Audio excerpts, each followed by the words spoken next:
Yo, what's going on, everybody? We are back in your life for Bets and Banter. And no, we're not talking about UFC in China this week. Right now, we're talking about Contender Series Week 2, and it's all going down at the UFC Apex Center tomorrow, guys. So without further ado, you know who we break down the Contender Series with each and every year, 4 years strong, none other than my brother and yours, Gordo Gambles. Welcome to the program, my brother. How are you? Hey, happy to be talking some fights on a Monday, man. It never gets old going out here chatting, and I just like to being able to break down some fights. Now, compared to the past couple of years, this is definitely a weird slate. Last week was definitely maybe a lackluster one here as well, but hopefully we got that energy given to us by Dana, and hopefully these guys will come out here and look to deliver. So only two contracts out last time. We did even see Sir Kayev compete again since we've talked, so definitely some talent coming out there. But truly, we do have ourselves five more fights to talk about, some larger favorites, but I am looking forward to hearing what you have to say. Actually, have you looked at the lines yet? Did I just spoil the fact there's some big favorites? Or Well, here's what I'll say. I was going through the Twitter streets a little bit, and I did see a lot of lines in the last hour before the show. But I did go into my research blind, which is always the way that I prefer it. So I was, I'm certainly curious to see where some of these lines have shaken out. I was just listening to my guy Cody MMA as well. I wanted to give him a shout out because he's local to a couple of these guys on the card. I thought he was the perfect guy to listen to, and he had a few insights about these guys. He's a Virginia guy, so he knew about the Indian gentleman from Falls Church, Virginia, but also he knew about the guy Tommy Cuozzi, who we're going to be talking about very shortly. So with that in consideration, guys, shout out to him, a friend of the show as well. We got a lot of great information to break down, and I think that there's a lot of interesting fights. But I will say this. Before we move to this week, we got to flash it back real quick to last week. Anybody remember when I said Susur Kayev was going to sub somebody before you know it? Hey, not a week later, Susur Kayev by sub. How about that? Susur Kayev doing the jiu-jitsu rounds out there. Got a little shaky in round one, came back out in round two, put him away in the betting strategy guide, 35-1. Susur Kayev sub round two. It won't be that next time, I'll tell you that. So good shit from Susur Kayev. He's done the damn thing. Let's see if we can find the winners this week, my brother. And speaking of, we got Tommy Cuozzi here. We just mentioned him off the rip. This is a guy who, he came up in his family gym. He's a guy that's put in a lot of time on the amateur circuit as well as a professional. On the other side, Ramiro Jiminez, for me, when I was looking at this fight, I was like, this guy's going to be the favorite. No surprise to me there, right? Just based on the way he moves, based on the athleticism, how he looks. He just looks to me like a guy who fits the bill of a UFC fighter. And Cuozzi looks like a guy who loves to fight. He looks like a guy who's a willing fighter, a scrapper, but if we're calling a spade, the level of competition hasn't been there, right? He's been fighting guys well below his level for most of his pro career. You actually see he fought better guys in the amateurs for the most part than he has as a professional. And part of that's about record building, getting yourself to the opportunity, right? So I don't want to discount that, but then I watched the footage as well. And I am seeing some things that are really concerning for me on footage, like dominant positions that turn into him on his back, making bad decisions. And, that works against Theo Ray Liang and guys like that on that level, with all due respect. But I just don't know that that's going to translate at the UFC level. And for me, a lot of what I saw, man, was a guy that has some enthusiasm and some skills in all positions. But I didn't look at this guy and say oh, this striking is UFC level. Wow, this grappling's UFC level. This wrestling's UFC level. I didn't really see that. I just saw a guy who wants to fight, can fight a little bit, fighting guys that aren't as good as him. He's looking very good doing that. And I think that, he's a competitor. I don't think he's going to go out there and phone it in. But if you just said to me, who's the better athlete? Who's the more dynamic guy? Who looks like they're a little bit more dangerous, frankly? I think Ramiro Jiminez checks those boxes. And for me, I liked what I saw from the guy as a wrestler.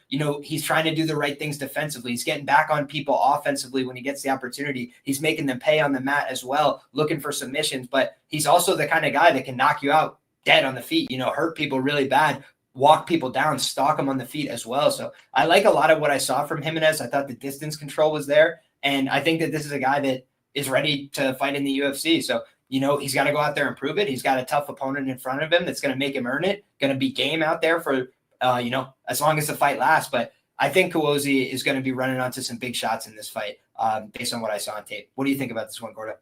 Oh, dude, for sure. And actually, I want to give a quick shout out to VB MMA Picks as well. I did a show with him yesterday, but I just did my tape pretty early this week. I was waiting to go out there, watch a lot of these fights, and I was able to go out there and talk through it. And the very first thing I saw when I was taping Tommy Cuozzi was, all things aside, he's aggressive. He's doing exactly what we have to do this low level of competition. He is going forward. He is swinging hooks into the pocket. He is landing some offensive grappling positions. He is someone who is looking to finish the fight at all times. And that at least is commendable from somebody. You look at his record, he's been fighting amateurs. He was 14 or 15 years old. This guy's been doing it for a long time, trains in his family gym. He is a lifelong mixed martial artist, but he's been very, very overzealous. And that's kind of what we're looking forward to. He's going out there. He's doing exactly what he has to. But he's fighting against these nobodies. He's still putting himself in dangerous situations against these low-level guys. And although he's been super, super dynamic and offensively oriented, we don't really know what his ceiling is like. We don't know what he's like when he's facing any adversity. We do not know what he's like when he's facing anybody of the caliber of Ramiro Jiminez. So he could translate to be a decent offensive fighter, but I haven't really seen the cardio tested, haven't really seen his resolve tested, his chin tested, and it's going to be really interesting to see what happens when he cannot just back somebody down with hooks, take them down, implement his will. Someone will give him adversity this time in Ramiro Jiminez. So I do think Cuozzi is someone who rates out as a early finish or bust type of prospect. And you know what? At least we look on the Jiminez side of things, and he has been knocked down early. He has been kind of hurt. He kind of does have to find his footing inside of the octagon there first. But when he finds his footing, I do think he is the much better fighter here. Jiminez is someone who likes to put together those strikes to all levels. He's got many weapons out there to give you different weapons in terms of the striking, the knees up the middle, the body work. The guy seems to be a very good striker and someone who's also able to mix in the Kimura on the defense, grappling defensively there pretty well, and against a better level of competition. Additionally, hasn't fought in a year and a half now, actually. And he is someone who went out there and has been training at the UFC PI in Mexico. So as a whole, I do think he is the better overall mixed martial artist. I think he's able to blend it in better. And he is someone who we have a more proven commodity about, right? At the end of the day, we have this guy, Tommy Cuozzi, who is looking super, super good against nobodies out of his parents' gym. That's just putting it frankly, right? And he could turn out to be really good, but that's really the ceiling we've seen. Whereas we've seen Jiminez kind of throwing there against adversity. He's a better level of guys training at the PI, looking like he wants it, looking like he wants to improve. End of the day, I favor Jiminez's cardio. I favor him to go out there and win the exchanges the longer the fight goes. And I just favor him to be the better athlete who has at least seen against better competition. So I do think Cuozzi's live for an early blitz. I'd be lying if I said he wasn't able to land a big shot. But the longer this fight goes, the better minute winner, the better moment winner, and the better overall mixed martial artist, in my opinion, is Ramiro Jiminez. And I do think this is a spot where he's deserving of the favorite price tag. Now, Liam, I do want to mention as well, before I just cut you off, you muted your mic and everything. It's horrible of me. But this is one where I was ready. I was fully ready to go out there. I was going to bet the under 2.5. It was listed on Fight Odds at -25. That line doesn't exist, and rightfully so. I went to go bet it today. It's an under 1.5. That is a mixed up line there. So I'm looking towards playing an under. I do think it's one that does end inside the distance, but I'm interested to see what your thoughts are in terms of method of victory. I'm glad you asked, buddy. When I'm looking at this fight, I do want to draw attention to some notes as well. When you look at his losses as an amateur, he lost to Chris Makate and another guy who's a pretty good grappler as well. So it's not like he was losing just to any Tom, Dick, and Harry. Chris Makate's had a very successful professional career as well. That's worth noting. But it's the fact that the wins aren't really there, guys. I watched the Giovanni Meza fight. If that guy wasn't paid to lose the fight, he's not very good at fighting. And that's just the way I'm going to put it, right? I'm going to put it as simple as I can. I just didn't see anything that looked like a UFC level, LFA level, and any level, though. Like, name a level. It wasn't that, right? A King of the Cage, first fight of the night, like somebody making their pro debut, it looks better than that a lot of times. I didn't like what I saw in that fight. So the Theo fight, Theo went out there and fought his ass off. That's the truth, right? But Theo kind of was like underskilled there and undersized there and still was having some moments of, success after getting his teeth kicked out of his face and everything else. Like it just didn't seem to me like Tommy was as in control of that fight as I would have liked him to be.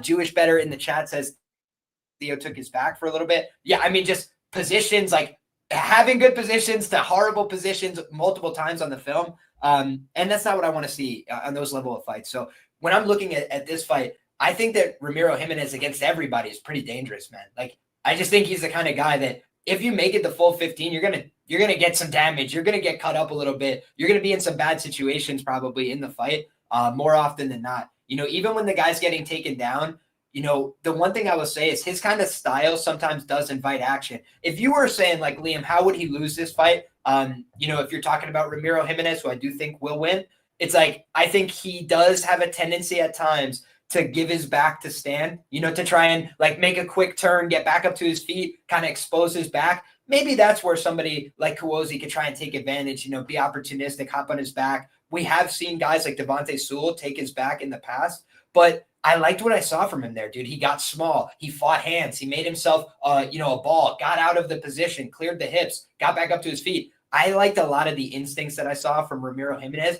and he makes guys work at a pretty high pace rate. So I think for all those reasons, it's going to be the most difficult fight of Cuozzi's life since his amateur days. That I'm pretty confident in. And so I think it's going to be a violent fight.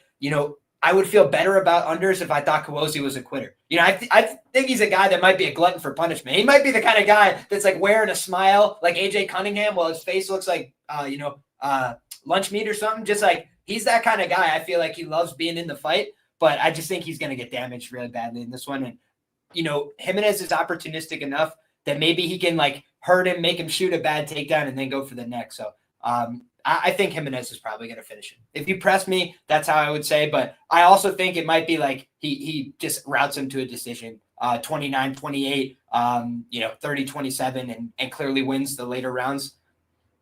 That's how I see it going. That makes sense. And I did do my show with BB yesterday afternoon, and that's before much action came in. Now it was minus 350, then now minus 550 on someone like Ramiro Jiminez. Lots of steam coming his way, and rightfully so, I think. But I do think Cuozzi's path to victory is going to have to be early success, whether that be a back take, whether that be a powerful hook. If anything for Cuozzi, I'm playing an early prop line because I do think that's his major path. But I do think more times than not, Jiminez takes over. Yeah, man. And the last thing I want to note here, I'll just show this on the screen really quick. Some of the notes that I took on Ramiro Jiminez. He has a win over Tommy Garcia, who has the, somewhat questionable TKO win over Manuel Exposito, who we'll talk about in the main event. But again, that's a nice win, right? It looks good on your resume, beating guys on the level. You look at the fact that he's gone out there, gotten a win by every method of victory. I like to see that. He's a guy with well-rounded skills. KO1 against Nicholas Barna. That's a sensational knockout. Defended some takedowns, did what he needed to do there. And then the Devontae Sewell fight, guys. Devontae Sewell, fought nip tuck with Hyder Emil, who's had a lot of success at the UFC level, right? And Devontae Sewell got cleaned up in that fight, right? He got hurt very badly with a high kick in that fight. And got put down. So shout out to Ramiro, man. I think he's just a little bit of a cut above athletically. So maybe Tommy Cuozzi can get back here. I wouldn't be surprised. He's a young guy. Seems like he really wants to be about this fight life, and he's put in a lot of time and sweat equity. I just think there's certain athletic realities, and I think Ramiro is just a better athlete. So I think he's going to win and probably just show a little bit of that athletic pedigree. All right, man. Next up, we got Josh Hokit taking on Guilherme Uriel. And I'm going to kick it over to my brother Gordo for this one. I know that Josh Hokit's a big favorite here, which does not surprise me just because he's an All-American wrestler. He's kind of got a lot of the credentials coming in. Also, undefeated fighter versus a guy who recently lost. Could see some recency bias in a line like that, just generally speaking. How do you feel about this one, my brother? We'll start with you. Yeah, I do think this is an interesting heavyweight affair between two guys who will at least go for their finishes in different respective positions. You look at someone like Josh Hokit, he is the more well-known of the two fighters. He has a stint in Bellator, as the great man Liam would say. He has the social media A side with the most followers on the entire slate. Like, he is someone who is expected to be the big name of this card, and someone who has done pretty well in his performances. As you mentioned, can go out there and wrestle. That's typically what he's going to do in these matchups, is look to take people to the ground, has a solid crucifix series, has solid control, and typically prioritizes that that position over the submission, looking to land damage. He's been able to do that pretty well against the level of competition, and it has worked out well. On the feet, he does look to have some good foundational metrics, but truly has not really had the striking tested. I don't know how he's going to go able to be out there and react to these better strikers who are able to land big shots, but because he has been so successful at landing the takedowns. A former NFL player, the athleticism truly is there. Not a guy to be drafting my fantasy football league, but regardless, a former football player who has that athleticism behind him. And he's facing a guy here in Uriel, who is someone who is more of an unknown. You watch his fight tape, very limited amount of it because he's going out there and he's typically getting these early stoppages. He is a very aggressive fighter. He's winging hooks into the pocket a lot of time there as well. And he doesn't really have that technicality, but he will go for broke. He will leave it all out there. He will swing recklessly and eat a couple to give some, and it's a pretty fun striking style. Against these low-level guys, he's able to have a lot of success. I even think he has a decent offensive wrestling game, but these are stuff that I do see fading after 2-3 minutes. His one loss was not a good look. He tired out instantly and was able to get finished in his own right. This is someone who I do think needs to have early success because his cardio is not up to par. His defensive metrics are not up to par either. And I do think his ground game is relatively untested. So when you have a guy like Uriel who needs an early knockout against a guy here at Hokit who has been notorious for taking guys down, stalling him down there, landing damage from top position, I do think it's a spot where the better athlete with a clear path to victory is going to be able to have success. Even if Hokit stalls the first round and takes him there, can Uriel get up to the stool? Because his cardio truly does look like a big question mark for him here. So I do think Uriel may have some decent moments on the feet because the way he's going to go forward, he is going to go out there, he's going to look to force exchanges, and who knows, Hokit could just suck on the feet. Maybe he's not used to taking much of a beating. But I do think that this is a prospect that is rightfully hyped up and someone who I do think has a clear path to domination on the ground. And I do think he gets a finish more times than not, especially because I just don't see Uriel as a fighter who is going to last 15 minutes a lot of the time. So Uriel maybe have a KO path early, but it should be Hokit a large majority of the time, being the biggest name on the slate, in my opinion, and somebody who does look to finish fights at least. You know something, man? I have a little bit of a counterintuitive take on this fight, you know? First of all, I looked up Guilherme Uriel, and I had, no idea what to expect, right? All I had heard is that this guy's got shit cardio, and, one thing that I do, and I'm not trying to be rude, right? I'm just trying to be realistic. We talked about it a lot in the college wrestling setting, right? My coach used to talk about, if you want to be a champion in this sport, wrestling, right? It's about body composition. In part, right? Are you showing up with a championship level body composition? Do you look like a guy that has put in the work, right? And some guys, right, they might have a lot of skills, but do they want to put down the pizza and pick up the salad? Do they want, again, these are questions where it's maybe that's the difference between a guy who competes okay at middleweight or a guy who could have been a champion at welterweight if he made the sacrifice, right? And again, it's that's not a one-to-one relationship. But when you look at somebody and you go, they have 30 pounds of fat to lose on their body, it's okay, that's maybe not ideal for combat, right? Just in general. And at heavyweight, sometimes you just see people get away with it, right? A lot of guys on the heavyweight regional scene aren't strapping athletes that look like they could go I'll just pick up and go to the NFL or something. That's the thing about Hokit where you say, at least this guy's a certified athlete, right? At least this guy's clearly a good athlete. He was certified by the NFL. He played college football at a Division I level, right? He was a walk-on to the Fresno State roster, but he was a All-American wrestler as well. If you go look, though, guys, a Bo Nickel is levels ahead of Josh Hokit on the wrestling mat. Let's be very clear about that. Would own it. Would beat his ass. That's the truth, right? And did when they were in college. You guys can go find that match if you want. But, it's the kind of thing where Josh is a guy that's kind of a well-rounded guy, right? He's done a little bit of everything. We've definitely seen football players, if you were to just separate out wrestlers and just talk about NFL players and football, many of them are not very good, right? At the whole fighting thing. They're okay at the lowest levels, but then they start stepping up and it's where's the combat skills? Where's those things? That's the other thing about Hokit. It's no, he's got some base level combat skills. He's going out there, he's getting submissions. He's looking for them aggressively. He's using the wrist control. He's got a top positional game. All that's good. Here's the things I don't know about Hokit. Number one, can he take a good punch?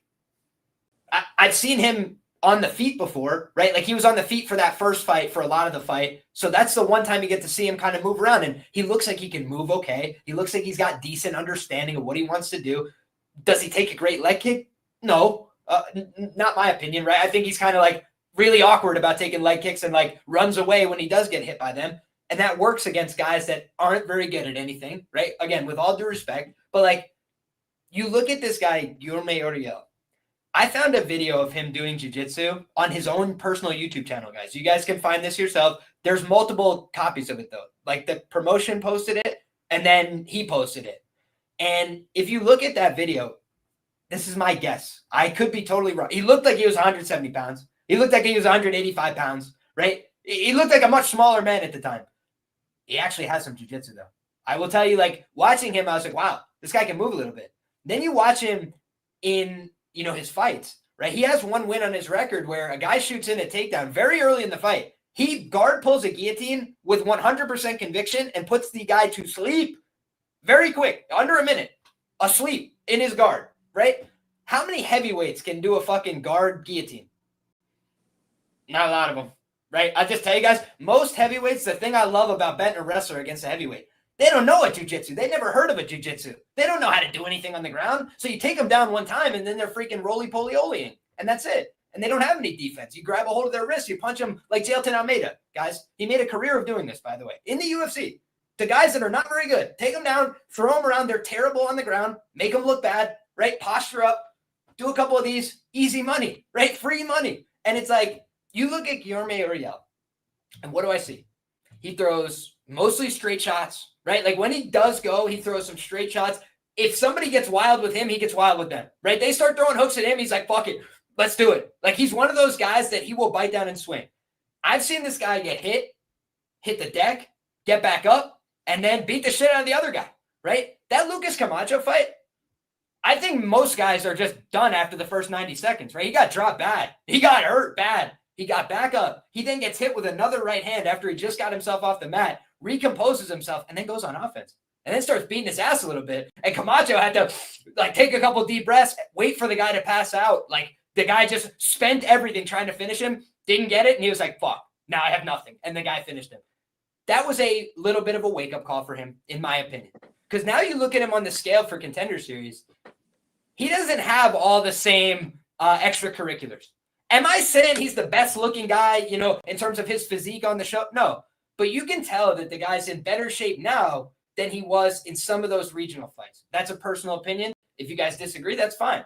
I would just encourage you guys to look at his body shape, look at how he looks in some of those fights, and then look at how he looked on the scales where he's giving a little flex and you can almost see the beginning of an ab forming somewhere. It's like, hey, this guy clearly did a little bit more of the cardio, a little bit more of that extra effort in this camp. And now, if it's an extended fight, I think Hokit just has more opportunities to get on top and end up looking like a favorite over time.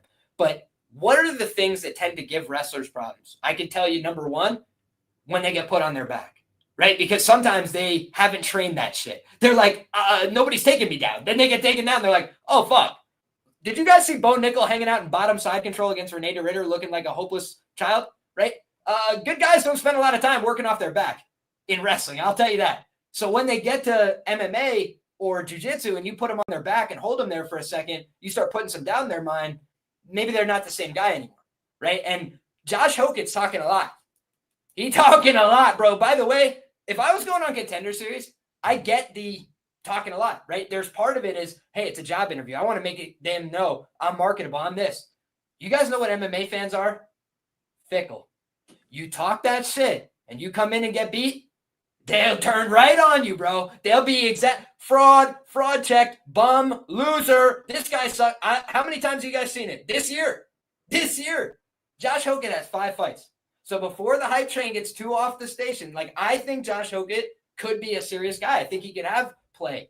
But we've also seen good fighters before come to this thing and think that they had it all figured out. When they got 5 fights, they face a little adversity and shit turns sideways on them.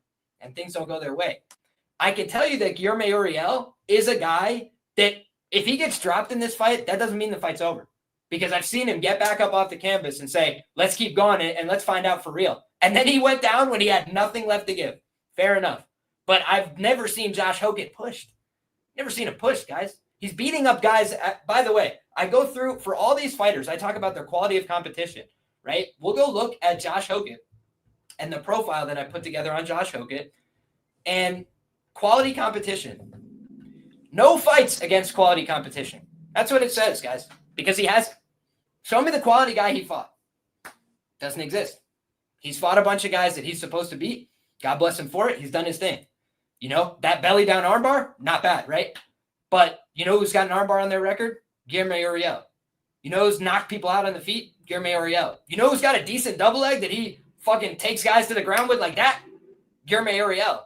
And so if you're going to fucking piss off this Brazilian dude who's been fighting for a while, who used to be a smaller guy, by the way, the reason I bring all that up is to say, if you start at heavyweight and start learning jiu-jitsu, they're going to teach you how to do jiu-jitsu one way, and it's going to be slower, and it's going to be a little bit oafier, and that's fine, right? For your body style. But sometimes you see these small guys, and they learn how to do jiu-jitsu as a small guy, and then they move up in weight, and they get big and strong and put on some steroid muscles or whatever else, and they can move guys around real easy, and they can move and get in hooks Josh Hokit, the thing that I like about him, the thing that makes him good to me is the fact he gets in nice hooks and he makes these good decisions on top and he's pulling people and doing the right things. That's a lot easier to do against absolute J-Brones on the regional scene when you feel fully comfortable and they have no threats to offer you than when you go against somebody who's a black belt in Brazilian Jiu-Jitsu, who's had competition level experience against real grapplers, and who also happens to be a very willing participant in a fight on the feet. He is more than happy to go throw down and find out who's the tougher guy or who wants to, swing bigger hooks on the feet and figure out how that fight ends. Maybe Hokit wins it.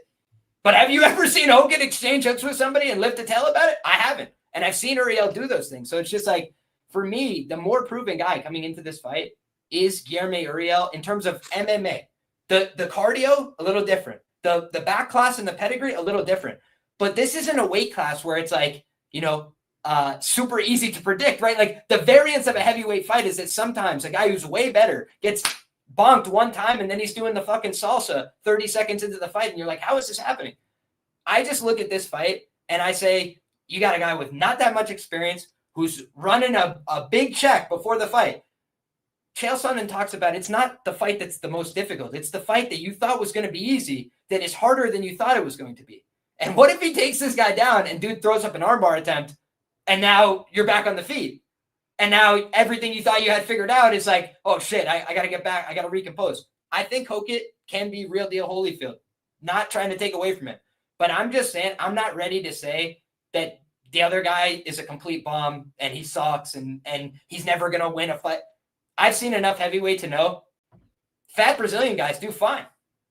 They can do fine. And I just look at this guy and he actually has some jiu-jitsu. He actually has like a skill set and a pedigree to fall back on. Not a lot of heavyweights can pull into a guillotine and finish it. Not a lot of heavyweights can armbar from the bottom and finish it, which he did both those things as a pro. It's like, and then I've seen him compete on the jiu-jitsu mat and looked competent and knew what he was doing and made good decisions. And I'm like, that's not an easy fight as far as I'm concerned for a wrestler, right? You could find easier fights for a wrestler. Get him a guy that just wants to strike. Oh, yeah, Robelis to Spain, right? Put it on a poster. Oh, look, he's so scary. And then he gets taken down one time and he doesn't know what to do, right? And he looks like Greg Hardy or one of these other white belts on the bottom, right? And I'm just saying, I think Hokit on the top position, solid. I've seen it. Never seen him on bottom. How does he look there? I don't know. What if the guy just takes him down one time, passes his guard, and makes him look like a bum?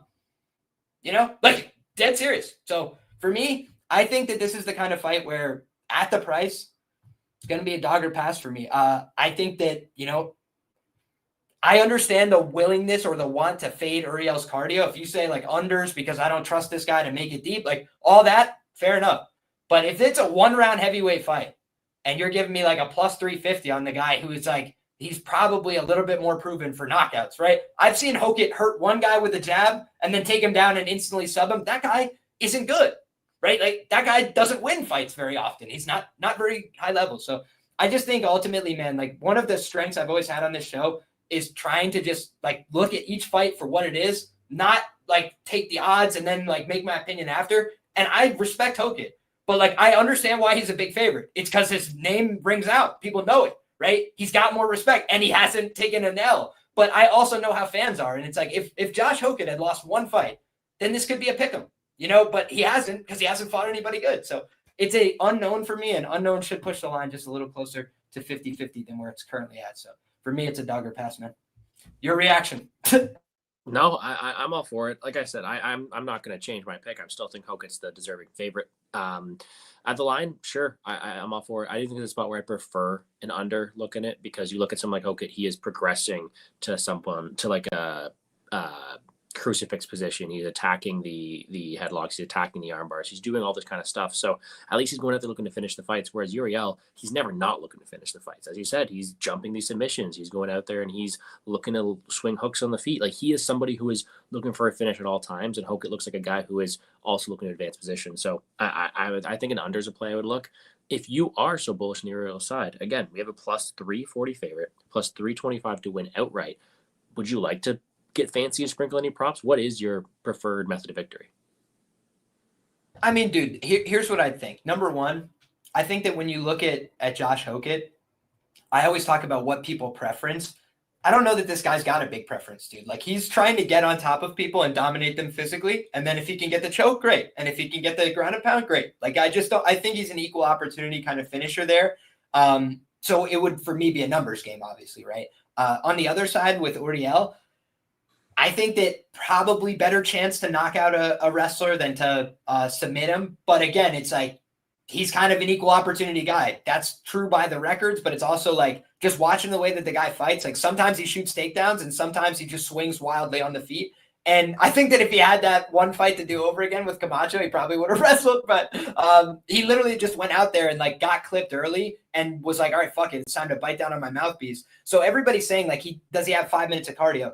I mean, maybe, or maybe he was really badly hurt. And like, I can just tell you guys look more tired when they get hurt in general, right? Like if you get hurt really bad, recovering takes a lot of energy. And I just think that he spent everything he had. If you guys have ever seen a heavyweight throw a 10-piece combination, that could be it right there, right? Fucking Dada 5000 needed to go to the hospital, right? You try and throw too many of those things and you ain't in that great of shape and you start pushing yourself, bro, you'd be, testing your heart and your limits. So I think that Uriel is in better shape now than he was regionally, but that doesn't mean that he's got proven cardio, right? Hokit, at least you could say, saw round 3. And I will say, guys, he kept a consistent pace throughout there. So I tweeted out earlier today, my favorite thing about Hokit as a prospect, keeps a pretty high pace rate, mixes in different takedown attempts. He goes to that single leg a lot. He loves the snatch single. He loves to run the pipe on the finish. But I've also seen him go to that double leg angle off there. I think it would be wise for him to take downs early and often, mix up your angles here. And if I was coaching him, I would be like, up, down this guy. Take him down and cut him. Take him down, let him go. Like, let him turtle, put your hand on the back of his head, punch him in the body, knee him in the body, let him back up to his feet. That's what I would tell Hokit to do, because if you got a guy that you think's going to gas him out. Don't leave it in question, right? We just saw Khamzat Chimaev. Everybody said, this guy doesn't have the gas to go, right? But if you don't make somebody spend their gas, then they will not get tired. So if I could just chill on top of you and keep taking recovery breaths, I'm going to be fine. So I think that in this kind of fight, Uriel is the kind of guy that makes action happen. If I was Hokit, I would be like, take him down, cut him loose until this guy gets tired, and then beat him up on the ground. Because you take a black belt and you punch him in the face a bunch of times and you make him tired, then they act like a white belt or a purple belt, right?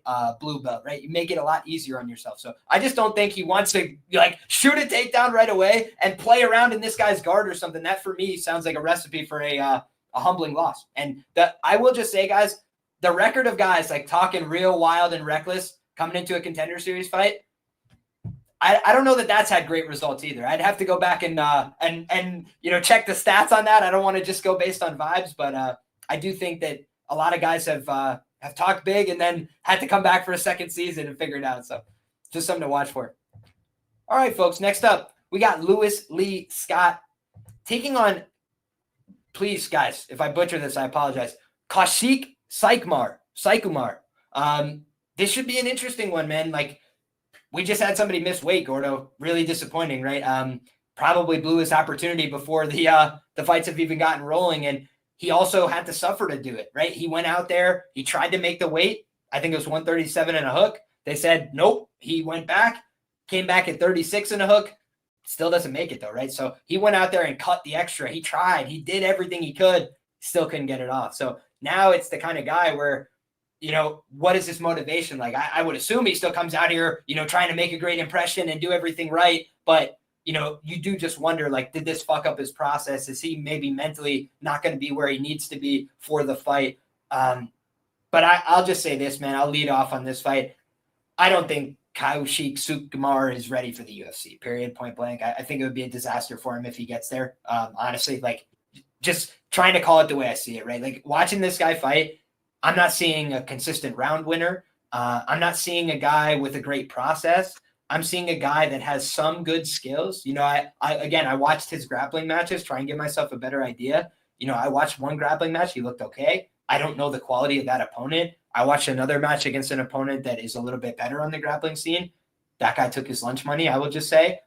So when you look at his skill set, he comes from a decent enough gym, 50-50 MMA, but it's definitely a niche style of fighting, right? It's a very unique style and approach. They try and like enter in on leg locks. If I had to credit like one thing I like, I never want to just be purely negative about these guys, right? And if I was negative on Josh Hokit, it's just to the extent that he's a huge public favorite, right? So everybody will give you the bullish case on Josh Hokit. I'm here to give you the, potential bullish case on the other guy, right? This is the fight where, I liked what I saw from him in terms of when he's on the ground, he tries to enter into legs, he tries to get people off balance, and he doesn't just use it to like hang out in a leg lock and get punched in the face. Like he goes to get their legs, and then when they try and remove their legs, he stands back up to his feet. That's a good way to use leg locks in modern MMA. Charles Oliveira does that, right? So he has some of the right ideas that they're putting in his head.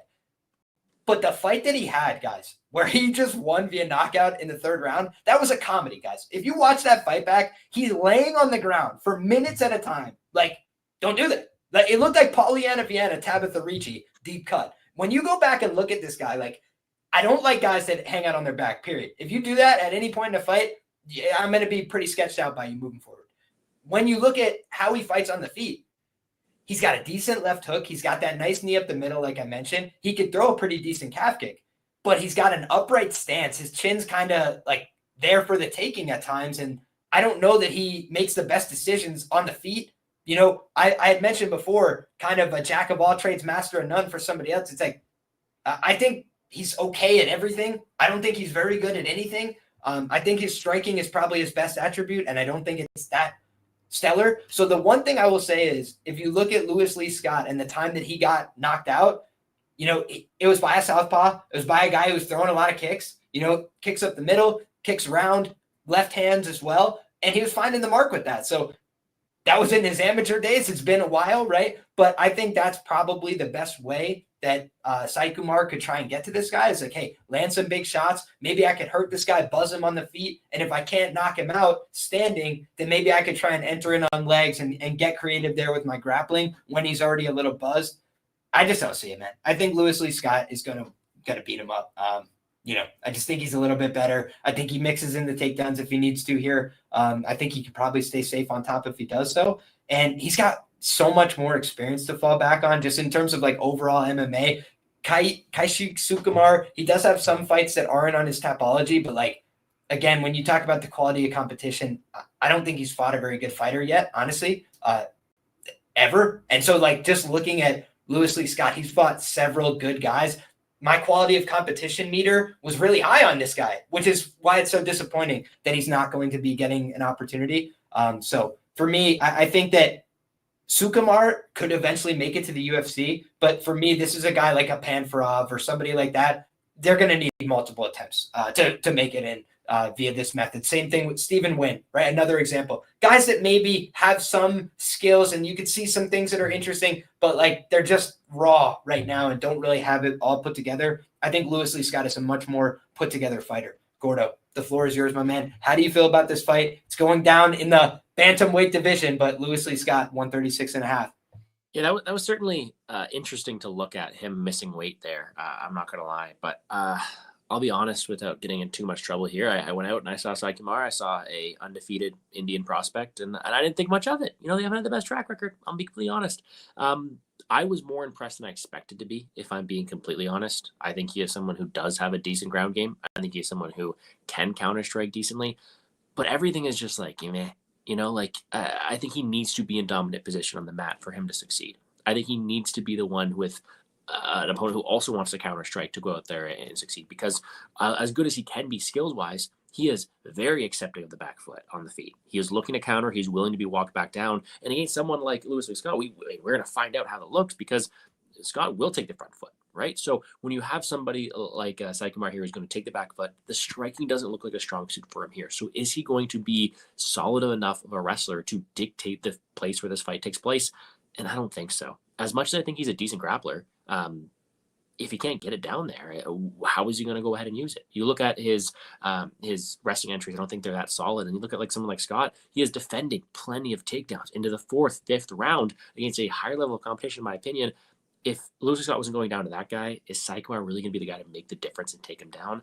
I'm not exactly sure. So in my eyes, when I see this fight playing out, you have a guy in Scott who is the polished boxer, fighting out of Manchester, your top team, fighting with these good guys, who is going to be the aggressor, who's always putting out volume, always sticking something out there, making you think. I think he's going to really put it to Saikumar here on the feet. And if Saikumar decides to shoot, if he decides to do a Ryan Hall and Minari roll, all power to him. I don't think he has the physicality or the control to dictate where this fight takes place. So I'm on Louis Scott. Again, disappointed to see the weight miss. He didn't look good in my opinion. The face off too, like he's there, like head forward, like still looked like the cut was bothering him a little bit. So maybe there's some issues there, but skill for skill, he's the much better striker. I think he's got way better hand speed, and he's going to be the aggressor. And in a matchup like this, the aggressor is going to go ahead and win the optics. Way more volume from Scott. I think it's his fight to lose for that regard. So if he's completely drained and Saikumar takes a quick back take and gets the sub, albeit, I guess that's fine.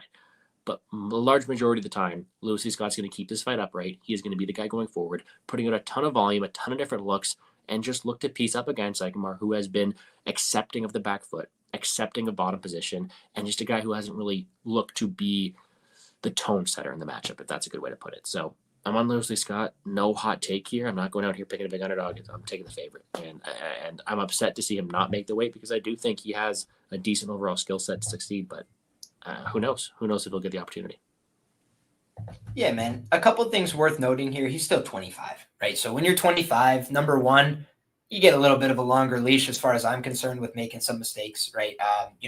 We see guys like Brian Battle, 8 fights into their career, 30 years of age, still making mistakes, right? They're fighters. And sometimes they don't always make the best decisions. But you look at Louis Lee Scott, he does look like a guy that's just a UFC level fighter, right? Like whether it's today or not today, he's 25 years of age. He looks like a UFC level fighter. For me, I just haven't seen that yet from Saikumar at 27, right? He could get there. He's a guy that's still putting together those skills. He's getting better on the ground, on tape. He's going out there putting in the work on the mats to get better, but it takes time. And Louis Lee Scott has been fighting for a long time. Guys, I also wanted to note he's got 5-round experience as well. This is a guy that has wins over Reese McEwen, and I forget who else the gentleman's name is. I believe is an Irish guy. Let me go to his record. Matis Zavarovs, that guy also has like a winning professional record. So he beat 2 guys on the amateur scene, in my opinion. They're both like better than anybody Kaushik has fought yet. And then you look at as a professional, he went out there against Demarte Pena, I believe the guy's name was, for, again, 25 minutes. And you mentioned it. If I had to criticize him, like the thing that won't work in the UFC is that he was eventually giving up the takedowns late in the round, but he would defend so many of them. He would put him on the other end of so many shots that even when he would give up the takedown, he would still end up winning the round. He would give up the takedown, get back up to his feet, make the guy work. And I think that Saikumar, he kind of showed in that fight that he was losing until he won. He's kind of willing to let rounds pass him by and minutes pass him by, and that doesn't seem sustainable against guys that are only going to be getting better in terms of his level of competition. So until he becomes more assertive, can't pick him in a fight like this, and I think Louis Lee Scott's going to get the job done unless he gets clipped by the southpaw double attack. So give me Louis Lee Scott here. And somebody asked if I think it'll be 2-3. I do, but I also could just see him going out there and outworking him to a decision. I don't think Saikumar is like a huge quitter either. I just think he could get clipped in this one. That's my biggest concern for him here, is that he would get knocked out. So, all right, guys, on to the next one. We got Brandon Holmes taking on Cam Rowston, and I'm going to kick this over to my guy Gordo first, but this was an interesting fight to tape, to say the least. Yeah, a very interesting one for sure. Let's just put it this way. Me and Liam were talking last week, and he asked me how the card looked, and I said this was one where I don't think it has the same level of high-quality UFC fighters, and I don't think these guys are necessarily top 15 guys anytime soon. But albeit we still have ourselves a pretty solid one here between Brandon Holmes and Cam Rowston. Brandon Holmes actually coming in on short notice. He's got about a week to prepare for it, and only being 5-0, he has looked out there. He has looked pretty solid. He is a very forward-pressing boxer. He seems to be pretty meat and potatoes with that solid 1-2. That's about it. Able to go out there, keep a very solid pace as well. I don't mind the guy's cardio. I don't mind the guy's resolve, because he's also going out there and being hit and fighting through it. That Zach Borrego fight, plenty of knockdowns on either side. So Holmes is someone who we have seen a little less from, but what we have seen is a pretty meat and potatoes boxing game. He can also go out there and wrestle offensively there as well, although it's very, very far and few between. He looks to be a solid boxer. That's really what I've limited himself to, and a guy who I do think has some solid power in his hands there as well. In return, Cam Rowston is making his second fight here at Dana White Contender Series. Fought actually on week 2 of last season, which is pretty ironic, week 2, but is somebody who is fighting out of City Kickboxing. Not the same type of, let's say, hype around someone from City Kickboxing, but someone who went out there last time and did get out-wrestled by Torres Finney. In this matchup here, though, he is someone who is more of a kickboxer in his own right. He doesn't have the same power of Brandon Holmes, but he has solid length. They call him the Battle Giraffe, which, by the way, is the sickest nickname on the card. I'm a big fan of the nickname. But he does have that tall man defense. He does like to lean back. And in doing so, I do think he leaves himself open. However, what he does have is he does have decent kicks. He does have the ability to mix from range. And although he doesn't have much power with it, he throws different looks out there that I don't mind. Additionally, he can go out there and look to land takedowns of his own right. So I do think that, Rowston's a decently well-rounded prospect, but he's hittable on the feet. I don't think he separates himself with power. I don't think he's the most powerful individual by any means. We saw the comment right there saying Holmes is there to be hit. I completely agree. I don't think Rowston's the guy to take advantage of it, but he is someone who I do think is pretty well-rounded and who can, fight in all aspects. So with the biggest flaw of Rowston's game being the takedown defense, in my opinion, I do think he has a matchup here to succeed. And if we have ourselves a meat and potato boxer in Brandon Holmes, in my opinion, versus a guy in Cam Rowston, who at least has the volume, the kickbox from the outside, and the ability to wrestle offensively himself, I just think Rowston has more path to doing it. Who do I think gets the finish more often? I actually think it's Holmes. I think Holmes has solid power, and Rowston does get hit very often with tall man defense. But the guy who I think wins more minutes and probably wins this fight the more it gets extended with the ability to kick from range and also mixing the takedowns is going to be a guy in Cam Rowston, in my opinion. So I'm going to take the dog shot on him here. Not too bullish on it because, again, I don't think either guy is necessarily world champion material, so I don't really like fading bad with bad a lot of the time. But I just think in this matchup, it's unfair to make the guy who has more experience and more tools to win the fight an underdog when he is someone who's training out of a solid camp, who has pretty long weapons and is able to use them, and is just going to have more looks to throw at someone like Brandon Holmes. So I think it's a close fight, but I'm siding with the dog here, and I'd be very happy if he went out there and mixed in that wrestling as well, because I do think it's a path that is not often utilized by him. You know something, man? I'm glad that we're talking about this fight. When I look at these fighters, one of the things I mentioned, guys, is the quality of competition, right? And if you notice, there's definitely a longer list on the Cam Rowston side. Now, he has lost to most of the good fighters that he's fought in his career. I think that's worth noting as well. Lost a unanimous decision to Torres Finney. That was on Contender Series last year. Y'all must have remembered that one. I did mention Torres Finney by decision in that fight as well at like plus 500 for whatever it's worth. I went back and looked at my notes. But in any case, if you look, lost via KO1 against EC Fiku, something like this. I'm absolutely butchering it, but that guy's pretty good, right? He's done well in other organizations. Maybe doesn't ring out in the UFC streets or something, but that guy's a good fighter. And then he also lost a unanimous decision against Jacob Malkoun. That's fine, right? We'll leave you a pass for that one, right? Malkoun, solid UFC guy. But then if you look at, his opponent here, right?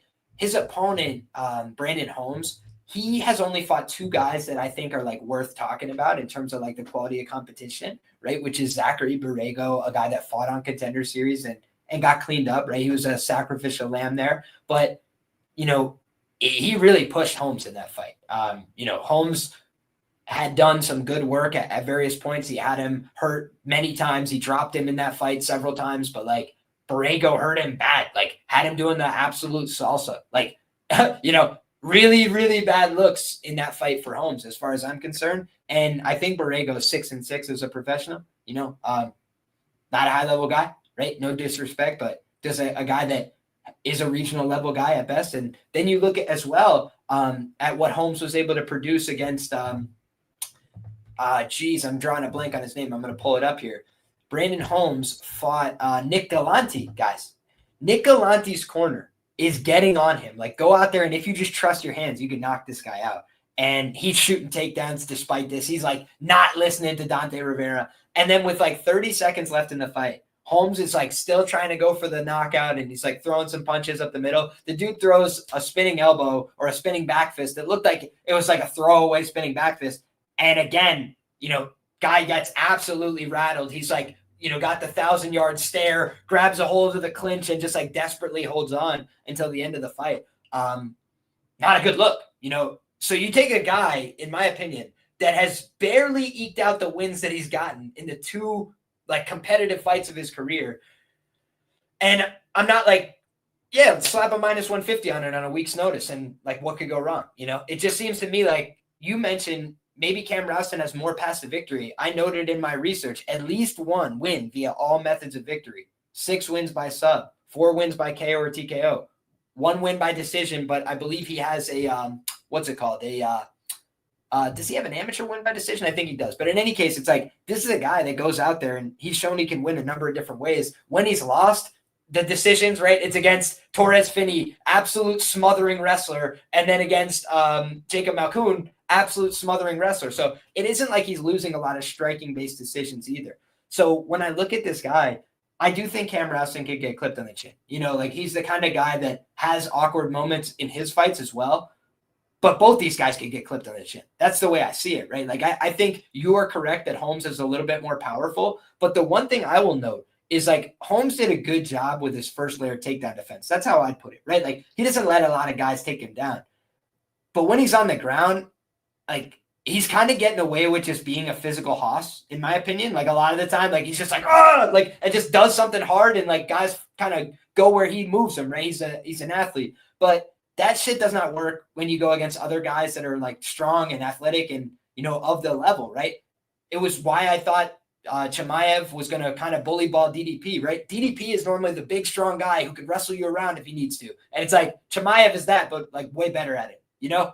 So that for me is like, when I look at Cam Rowston, he just has a lot of different places he could take a fight. He could fight you from the outside. He could fight you on the inside. He could get taken down and still make it somewhat competitive. Guys, if you remember that Torres Finney fight, he landed some decent elbows. He landed some decent uppercuts. He landed some good shots there. He just spent a little bit too much time on his butt. So Torres Finney didn't get the contract from that because Cam Rowston kind of made him look bad, right? It wasn't like, oh, Torres Finney like cleaned him up. It was like, Torres really needed to gut one out there, kind of like the Robert Valentin fight. So you look at a Cam Rowston and he's got a lot of professional experience under his belt. He's a big, long guy with a big frame for the division. And I think he's the more likely guy to try and mix it up on the ground, get his submission game going. So for all those reasons, like it does feel like a dog or pass situation to me. You're seeing 70% of people basically on the Tapologies and everything else picking Holmes to get the job done here. And like, again, do I think Holmes could be a UFC level guy? Absolutely.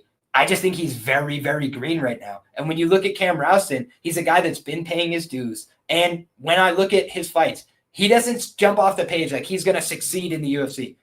He just seems like a guy that can make it to the UFC, have a few fights, that kind of guy, right? So I don't think Cam Rowston's like the future of the division or something like that, but I think he's put in enough sweat equity. He trains with really good guys in the gym, City Kickboxing every day. He's got a very good coaching staff as well. So for all those reasons, man, give me the Battle Giraffe. If you hadn't mentioned it, I was going to mention it. What a great nickname for the Battle Giraffe. And listen, the downside risk is he might get his head taken off. But I just think if he doesn't get knocked out in this fight, it's a good chance he's going to look like a hindsight favorite. I wouldn't be surprised if he got takedowns. I wouldn't be surprised if he got like a standing back take or something ridiculous like that, just because he's got more experience and he kind of knows where he wants to take the fight. And also, like if he just kind of got this guy in the clinch, landed some good shots, chipped away a little bit from range, landed some good low kicks, that really wouldn't surprise me. So that's the kind of fight where I could see Cam Rowston winning it by all methods of victory. And for that reason, I'll take Cam to get the win. But I do think it's a volatile matchup, right? I think that his opponent's got power and does want to fight hard.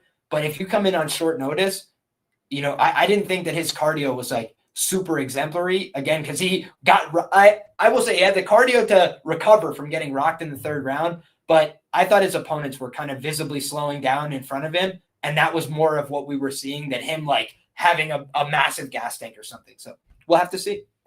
All right, man. I think that brings us to the main event of the evening. We've got Manuel Exposito. And I talked about the fact that maybe he was a little bit hard done by that stoppage loss, right?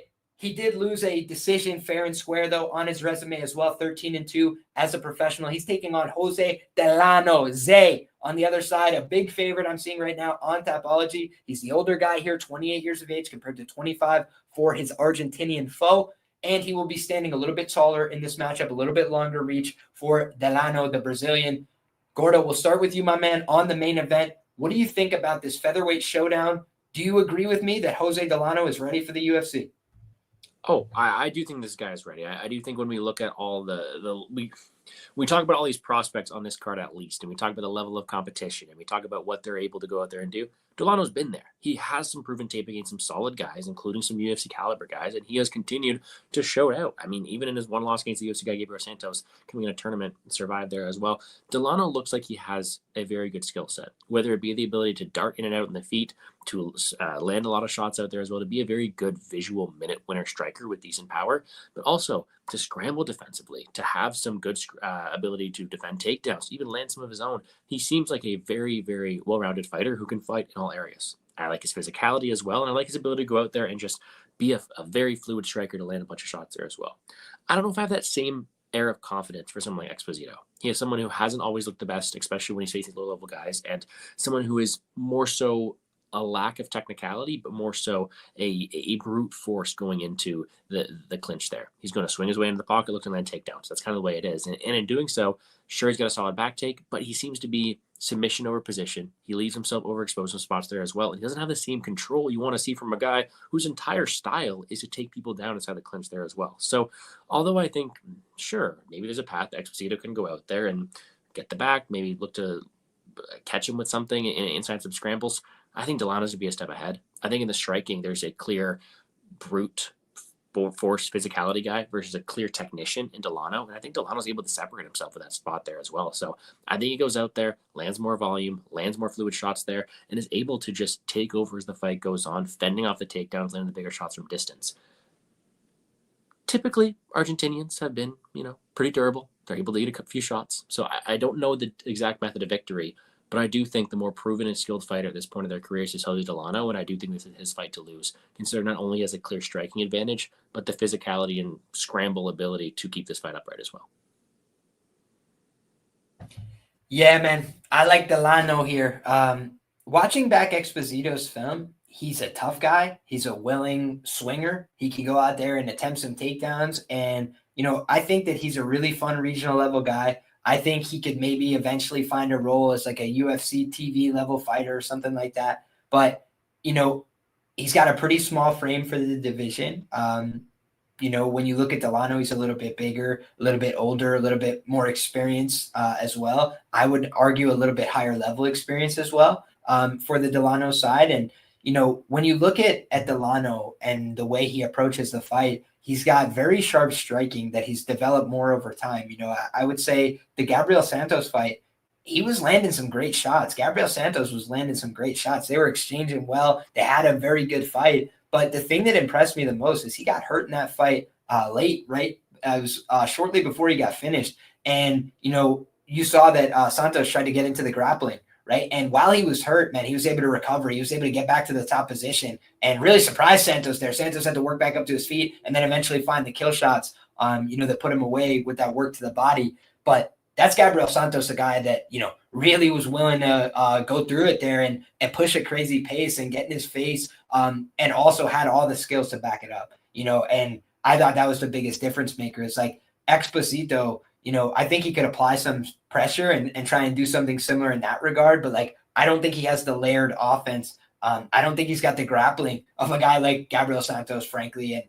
And, when I look at Delano, I think that this guy's just UFC ready in a lot of positions. I think he's fought good guys. I think he's tested himself the right way. And I also think when you saw the showmanship in his last fight, not only he's a martial artist and a gentleman, he basically hurt the guy, looks over at the ref like, you sure? Okay. Another one looks like he kept basically just checking his work. Like, you guys sure? Okay, I'll go again, but I don't want to do this. You're making me do this. He's one of those guys, man. He's a true martial artist. He was a gentleman out there, landed just what he needed to do. And he can do it on the ground as well, man. I do like what I saw from this guy in his grappling game. I've seen Exposito get taken down. I've seen him get tired late in fights and start giving up easier takedowns. And I think that that's a problem for him here. I think that Delano can give him 15 minutes of hell. If you watch that fight with Gabriel Santos, I believe it was a 3rd round stoppage. They were both fighting at a very high pace right up until the stoppage of that fight. So I think that this guy Delano, unless you're going to clip him with a big body shot or something and really test his will and put him down, he's going to give you hell for 15 minutes. And I think that Exposito is just a step behind. I don't think he's a bad fighter. I just think he's not on the same level. I think he's a step behind, and I think that's going to show technically. So ultimately, give me Jose Delano to get the win, and I think he's going to finish, man. I think that this guy right now is coming into the best form of his career, and at 28, it's when your experience starts to meet with that physical prime, right? He's still feeling good physically, moving well, dynamic athlete, hasn't had all the miles catch up to him or anything like that, but he's got a lot of experience and he's got a lot of technical ability. So for those reasons, man, he's a black belt in Muay Thai, a purple belt in Brazilian Jiu-Jitsu. And for me, his ground skills have looked sensational. I've never had doubts about those in his recent performances, especially. So for those reasons, man, I think that Delano's the side here. I think he gets it done. Shout out to the chat. We got Tristan in the chat, says Delano 2-3. I could see it, but like the way that these two guys fight, man, I wouldn't be surprised if they like swing it out in round one either. Like they're kind of built like that. I just think Delano is built for this moment, man. Like I think he's ready. So we're going to find out, right? We're going to get our answer tomorrow. But when I looked at this slate of fighters, I thought Delano was ready for the UFC right now. I put together, guys, every week these, matchup breakdowns, right? So it's everything from the full card and all the different social media and everything like this to profiles on every fighter. And when I was putting together this Jose Delano profile, win via KO1 over Abu Muslim Ali Khanov was 7-0, now 7-1. Won via unanimous decision against Fabricio Suarez was 14-1, now 14-4. Lost via KO3 against Gabriel Santos was 9-0, now 12-2, and has 2 UFC level wins. Won via unanimous decision against Michael Stack was 7-1, now 8-4. Beat Jonas Villarino, a Dana White Contender Series alumni, a guy who had a crazy win, if y'all remember that as well. Won via unanimous decision against Luciano Benicio, 14-4, retired 14-5. This guy has real wins over real fighters at a high level, trains with good guys coached by Morelo Bustamante, UFC legend, Paulo Filo. Chael Sonnen beat him for the belt, but that's a story for a different day. If you guys want all the information, all the write-ups and everything, the information is down in the description box below. But that's all that we have for you guys today. My brother Gordo, tell the people where they can find you, all the great stuff that you got going on this week. The floor is yours, my man. Well, do you want to do a quick recap? Of course, my brother. Of course. We'll do a quick rapid fire recap. I've been told that if you have your audio on 1.5 times speed, that I speak fast. So there's your warning. We do ourselves a pretty fun card here. Very first fight of the night, Cuozzi versus Jiminez. I do think Cuozzi is someone who does have decent offensive burst. We don't know what his ceiling's like. He's never fought adversity, has not fought a good level of competition, but he will go forward, he will wing hooks, and he will shoot takedowns. Aside from that, we don't really know what his adversity is like. Jiminez has shown that he's able to fight through the fire. He seems to flow strikes together better and seems to have a decent grappling game as well. I think he's the more ready athlete training at the UFC PI in Mexico, and Jiminez should be able to get this one done the longer this fight goes. I do favor violence in this spot here as well. Hokit versus Uriel. I do think it's a spot here where Hokit is the A side. He is the most popular fighter on the card who's fought against these Bellator guys. He's brought in here to succeed. Let's bring it in that way. He's got a very solid ground game, and he will have a cardio advantage in this spot, in my opinion, here as well. He is my pick to win. However, he is still relatively untested. Not a guy who I necessarily want to go out there and lay chalk in. I'd much prefer playing an overall under in this spot because you look at a guy like Uriel, he's going to go forward. He's going to win hooks. He's going to force exchanges. He's going to be violent. And I do think Hokit is still someone who has yet to face that adversity. So although Hokit should take him down, should take over, Uriel round one, I do think while he's still fresh, does have some viability to it. One way or the other, I do think these big boys swing it out, whether it be on them, maybe swing it out is not like a term because I do think that there's takedowns involved. But I do think it's one where there's a finish materializing more times than not from the ground for Hokit, but could see it going either way. Louis Scott versus Saikumar. Poor Scott, missing weight. What are you doing, man? Come on. But it's a spot I do think he should win, and he was supposed to come away scot-free. Come on. The joke was there, and he's not going to anymore because of the weight miss. But a guy who's throwing a ton of volume out there. He's going forward. He's being aggressive. The much better striker, in my opinion. He's a guy in Saikumar who accepts the back foot, who wants to counter, who has a decent submission game, but doesn't have the wrestling to put it all together. A guy who's kind of just there, who has tons of skills. The more aggressive fighter, the guy who actually is able to put it all together, who's going to win the optics, who's going to land the more powerful shots, training out of a good gym in Manchester top team, is Louis Lee Scott, and I do think this is his fight to lose, despite the weight miss, is someone who I do think will go forward and look to land the more damaging shots, winning the spot here.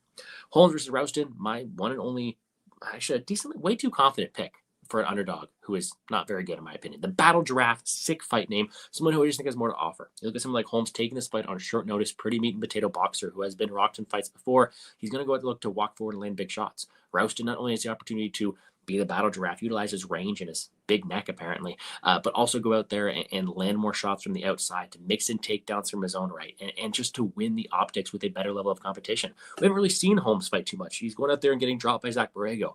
Rowston's fighting top level guys. He's going to be the better grappler, fighting out of a better camp, in my opinion, instead of kickboxing. Although he himself is not good, and maybe Rowston just gets knocked out, I do think he is someone who's going to go forward, who's going to have the opportunity to mix this away from range there as well, and just has more tools to get this one done, including the grappling there as well. So I'll be taking the dog shot on Cam Rowston. And then the main event, Exposito Delano. As Liam mentioned, I do think Delano is the more fight-ready, UFC-ready prospect here. You look at someone like Exposito, and I do think he has a pretty decent foundation, but he's still young. He's still making mistakes. He's overzealous in spots here as well. So although he can go out there and land takedowns, I don't like his control. I think he's going to be a step behind the technical striking, and Delano just seems to be a guy who's fought good level of competition and look to impress in those spots there. So Delano's going to have the better shots, better in and out movement, the good enough technicality and defense and grappling to keep this one on the feet. And I do think he gets this one done. So plenty of big underdogs. Those are my takes on that. Sorry.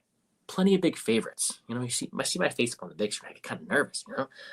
No, I'm just kidding. Plenty of big favorites. I do think a lot of them roll here. There is some live ones, so be sure to check me out on Twitter at GamblesGordo for my full slate of bets tomorrow. Liam, what about you, my friend?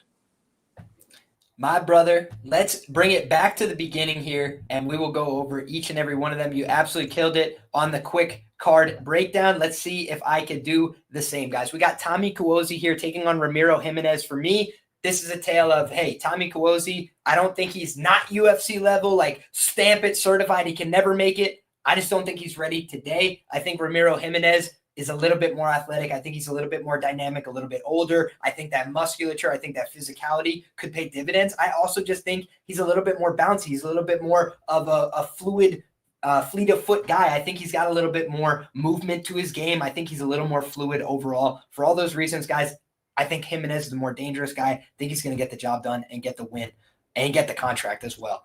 Next up, guys, we got Hokit and Uriel. I'm a little bit, pump the brakes on the Josh Hokit celebration train, right? And it's not to say that he can't win the fight. I think it's a competitive fight, and I think he should be favored. But if it's a competitive fight and he should be favored and it's at heavyweight and he doesn't have a lot of back class to fall back on in terms of MMA specifically, I would just be a little bit cautious. This is the kind of fight where I think people could get caught speeding. I talked about it in the past with Bruno Lopez and Brendan Iberio. Is Brendan Iberio really good? No, but he will give anybody 5 minutes of his best and try and kill him and be aggressive and do all that stuff. And when you're a killer be killed guy, you can go out there and kill somebody, especially a guy that doesn't have the backlash, that's never been hit in the chin, that doesn't know what it's like to be in a real fight. Josh Hokit can beat people up. That I have no questions about. But can he be in a fight and win it? I don't know. I know that Uriel is willing to get into a fight. I know he's not afraid of that. And I've seen him put big, scary men down, right? I've seen him go out there and fight guys that had success on Contender, like Mario Pinto.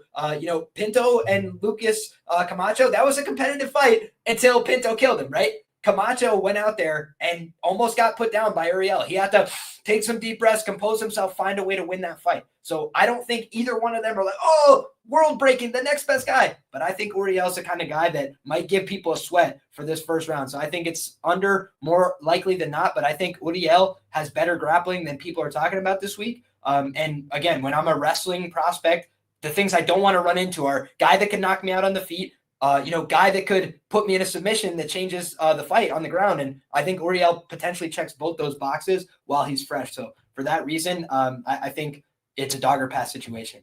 Next up, guys, we've got Louis Lee Scott and Kaushik Saikumar. I think Louis Lee Scott is going to get the win here, but I do think that Saikumar is at least opportunistic. He's got some power. He's got some ability to clip you. If he can get something going from that southpaw stance, I think that would be his best chance to win. But I think Louis Lee Scott on the other side, he knows I already fucked up the first part of this interview. I got to go out there and do something right on the second part to at least get a call back, to at least position myself for where I want to be in my career. Manchester top team's a serious team. They just showed that over the weekend, right? Proved it in stone. I think that this is a kid that's ready for prime time right now. And I think Saikumar is just a little too green, guys. He's got 5 professional fights. He does not have nearly the same back class as an amateur that somebody like Louis Lee Scott has. And for those reasons, give me the younger guy who's got a little bit more experience under his belt. I think it's going to pay dividends on the night.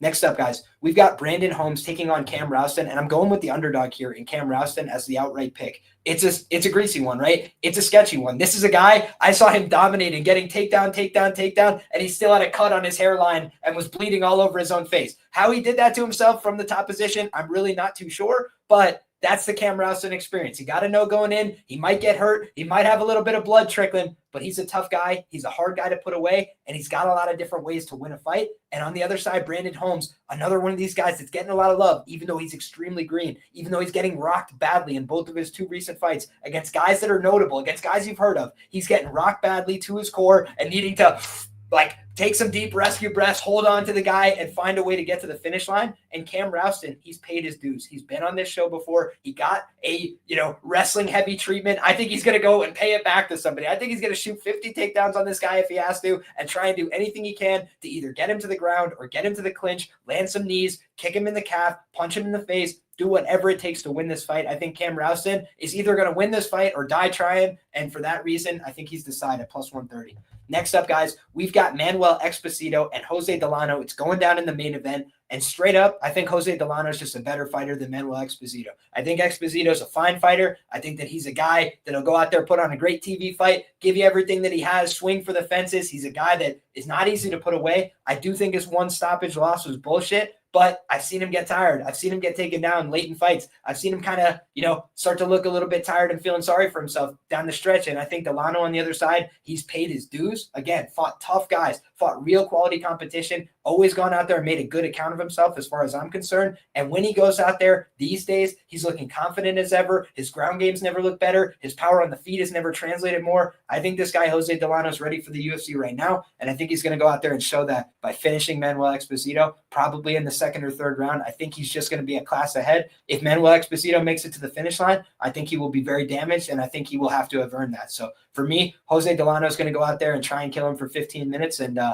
unless he gets clipped on the chin or in the liver, I think that this guy, it's his fight to lose. So ultimately, Delano's the pick for me, and that's what I've got, guys. I've got Delano, right? I've got Cam Rowston. I've got Louis Lee Scott.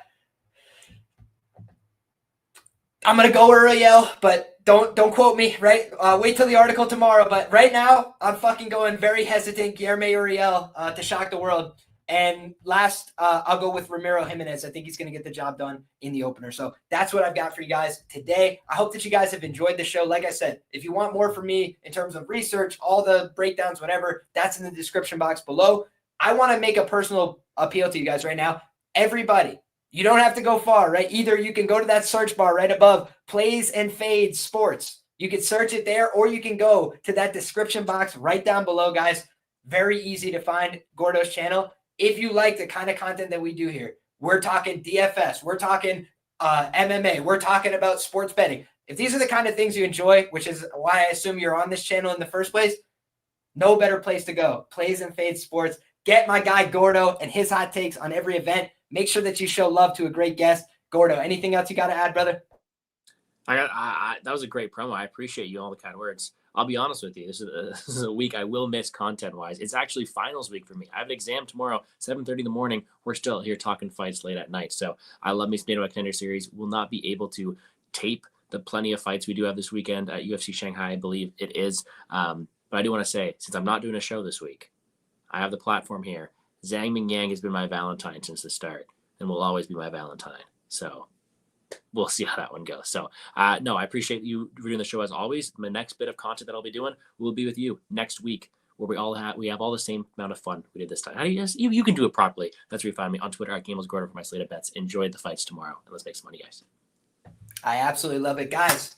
Contender series, it's my favorite time of year. We have great fights to break down on a Tuesday, and then we got more fights to break down for Saturday. So if you're looking for more breakdowns, make sure you hit the subscribe button. Guys, drop a like on the stream. Somebody was saying before we had 52 or 58 or whatever live viewers and 20 likes. Let's go ahead and correct that right now. If you don't mind, drop a like on the stream. Get subscribed to the channel. If you always want to know when we go live for these things, we sometimes change our start times and things like that. Hit the bell for notifications. Makes it easy. That way, anytime we go live, you'll get the notification. And then if you're not available right then, hey, whenever you get to it, that's cool too. Guys, appreciate all the support. If you have questions, comments, concerns, fire them off in the comment section down below. I'll try and get to them all before fight time tomorrow. But in the meantime, guys, God bless you all. Good luck with the fights. Come back next time. We're having all the same fun next week. Take care, everybody.